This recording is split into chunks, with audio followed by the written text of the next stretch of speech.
good evening, ladies and gentlemen. This is Houndog wishing you a very pleasant evening. And again, I'm just going through the new issue of Druthers. I'm a little behind with this because I've had quite a bit of work to do. This is December 2023. And so here is some excerpts from the Absurdity Observer, courtesy of Druthers. And I will leave all the information down below in the description box so that you can go to their website, you can read these papers, you can subscribe, which would be a really good thing to do. Support for independent media like this is so incredibly important because we're losing all of this. I don't know if you've noticed all the little local papers, they've all disappeared except for a handful across Ontario. I'm talking the whole of Ontario. Most of the small news outlets were taken over by Metroland, and Metroland is now discontinuing its circulation. So we are losing more and more and more of our local newspapers where we can speak up, where we can get the truth, and we can have our voice heard. And thankfully the reporters that produce the articles in this newspaper have got a firm grip on reality, and they have done some unbelievable research. I mean, all of this stuff is linked to the stories. There is always a website or a link that you can go to which will back up their claims, and many of those claims are from the corporations and the governments themselves. So yes, supporting these local news outlets, actually this is a national news outlet, is so very, very important. Okay, here we go. Okay, here we go. Absurdity Observer, care of Druthers, December 2023. Some of the most absurd things that have happened in recent weeks. First story. A Washington Post investigation found that the Canadian Sugar Institute, a national non-profit association that claims to provide a science-based nutrition information service on sugars, recently paid at least a dozen dietitians for videos that encourage people to give in to cravings for sugary foods, mocked advice to cut sugar intake, and urged parents to let children eat as much candy as they want. Well, I never. Who'd have thought that the Canadian Sugar Institute would arrange for videos promoting its own product? Huh, fancy that. Now here's a strange one. A new report released by Juniper Research finds that investments in smart city technology across the globe are skyrocketing. The report estimates that the globe annual spending on smart city projects will increase from $35 billion in 2021 to $70 billion in 2026, with a large chunk of the spending directed towards gathering intelligence through smart technologies. Oh, spying on us. Well, why would they want to spy on us? It is absolutely amazing that the people who should be spied on behalf of the public to make sure that they're doing their job and doing what the public wants them to do are the ones spying on the public as if they are some kind of threat to humanity. Well, take a look around you, folks. I think we can all see who the real threat is these days. Okay, this is a kind of an interesting one because it really gets into the whole idea of the green-based agenda, seeing as we're all sold on artificial intelligence. Artificial intelligence is on track to have a larger impact on the environment than entire countries, according to a recent study published in the journal Jules de Vries. Given the immense amount of energy needed to train and integrate data into AI, the research found that AI could undermine supposed efforts to reduce carbon emissions by eventually consuming as much energy as a country the size of Sweden by 2027. Worst case scenario, the study estimates, in roughly 3 years, just 3 years, Google's AI alone could consume as much electricity as a country such as Ireland. According to the International Energy Agency, energy production is currently responsible for over 3/4 of global greenhouse emissions. Well, take a look in the mirror there, Google and some of these other big corporations, search engines that are using AI. And that's, by the way, is one of the unspoken problems with all of these cell phone towers. They take an incredible amount of hydro to keep those up and running.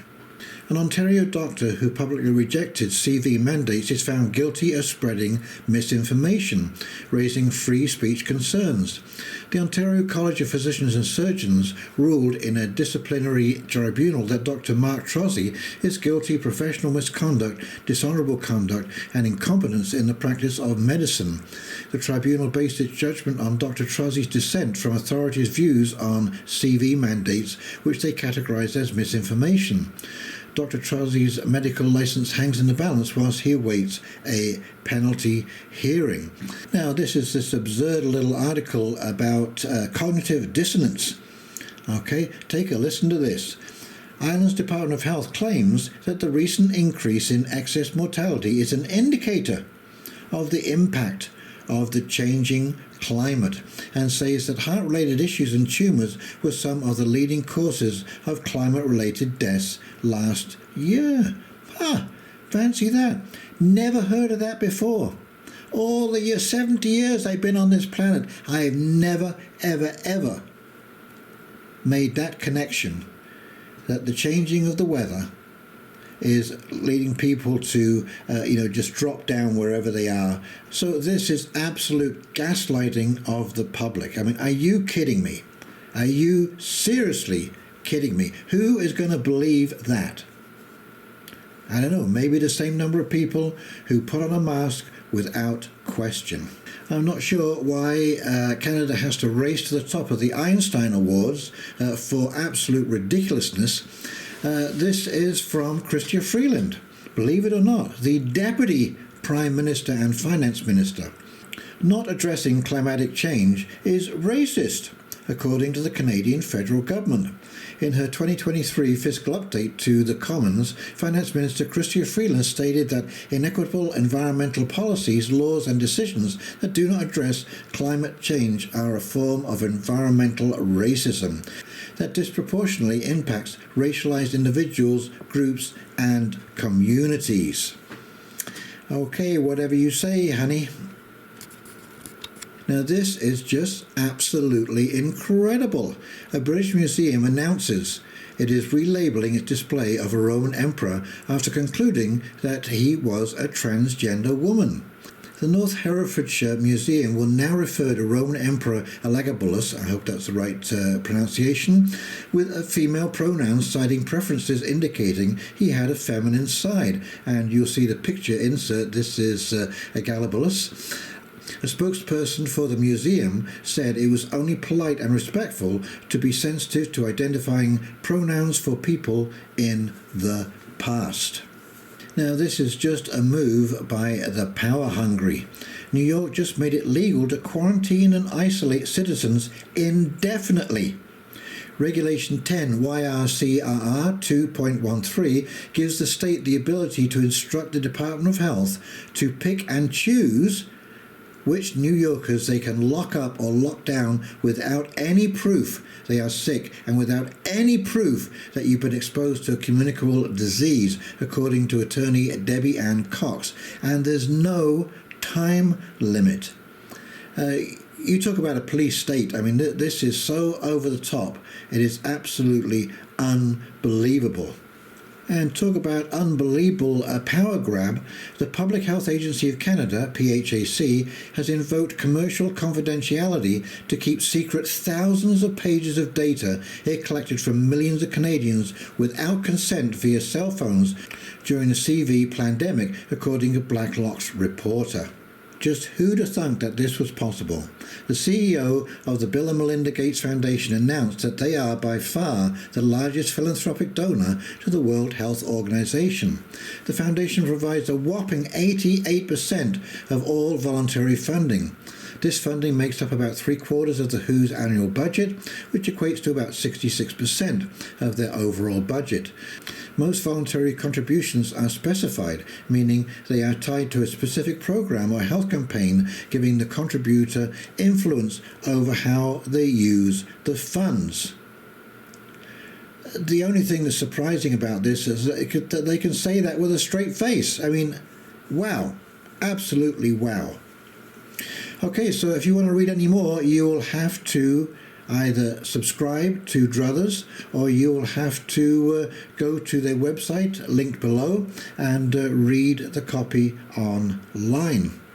Okay, and just as a bit of a sidebar to talk about Absurdity, I am getting a thermostat replaced in my car, a Volkswagen Golf Sport Wagon, and so I went down to Volkswagen today to pick up the thermostat for the vehicle, and I thought, you know, it was going to be like one of those little round metal things, you know, with a bimetallic strip and a spring that just opens and closes like that, and I was absolutely stunned when I saw what the thermostat of 2015 model Volkswagens looks like. Are you ready for this?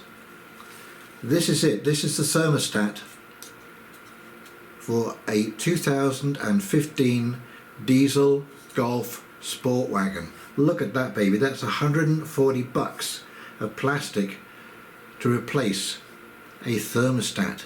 And as far as I know, the thermostats that we used to have used to work okay. Sometimes they would, you know, they have a lifespan, of course, and they would fail, but they would usually give you some indication. But this is absolutely stunning. Well, thank you so much for taking the time to listen to some of those absurd observations in the world around us, in this crazy, wacky world that we seem to be living in.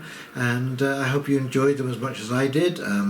Some of them made me chuckle, some of them made me want to cry, and some of them left me with my tongue firmly in the side of my cheek. Okay, so in the meantime, this is Houndog Steve signing off, wishing you a very pleasant evening, and there remains nothing more to say than stay calm, be brave, wait for the signs. You take care now. See ya. Bye.